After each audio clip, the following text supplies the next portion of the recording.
Academy for Social Change presents the Ninth Amendment.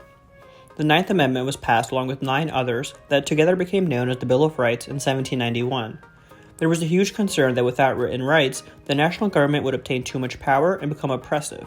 At the same time, opponents of the Bill of Rights feared that no one could make an exhaustive list of every right a person has. Thus, the Ninth Amendment restricts the government's power by protecting the people's unlisted rights. The enumeration in the Constitution of certain rights shall not be construed to deny or disparage others retained by the people. The Ninth Amendment states that the rights of the people aren't strictly limited by what's written down in the Constitution. Even these unwritten rights need to be accepted and protected.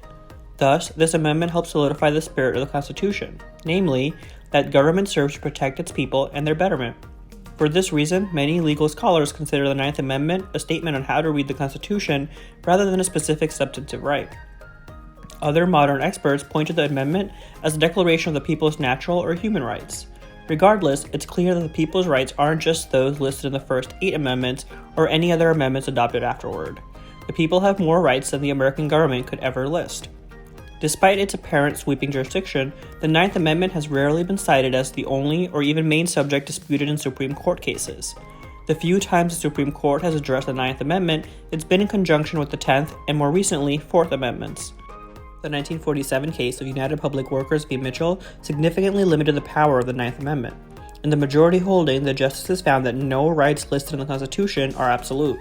Furthermore, the 9th and 10th Amendments hold less power than the other amendments in the Bill of Rights since they deal with reserved rather than enumerated rights.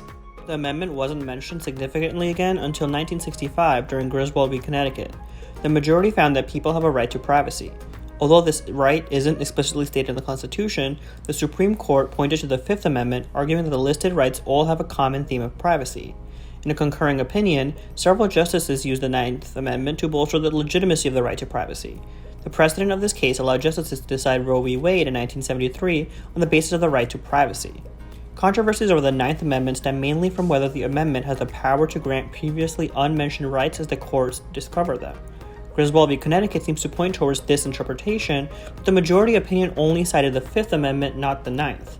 Historically, the courts have mostly ignored the Ninth Amendment, only citing it as a way to read the Constitution rather than an explicit right. However, Griswold v. Connecticut opened up the possibility of using the amendment to expand the rights of people beyond what the Constitution lists. Claims of unenumerated rights based solely on the Ninth Amendment have been met with little success at the federal level, though. The right to privacy is easily the most debated aspect of the Ninth Amendment, mainly because it was partially established using more well-known amendments. Furthermore, the right to privacy has been used to defend the right to abortion and gender and sexuality expression, all of which are hot-button issues on their own. The issue of privacy has become more contentious as it has been applied to cases concerning these topics. The Ninth Amendment, like the 10th, has yet to be incorporated, which means it only applies to the federal government.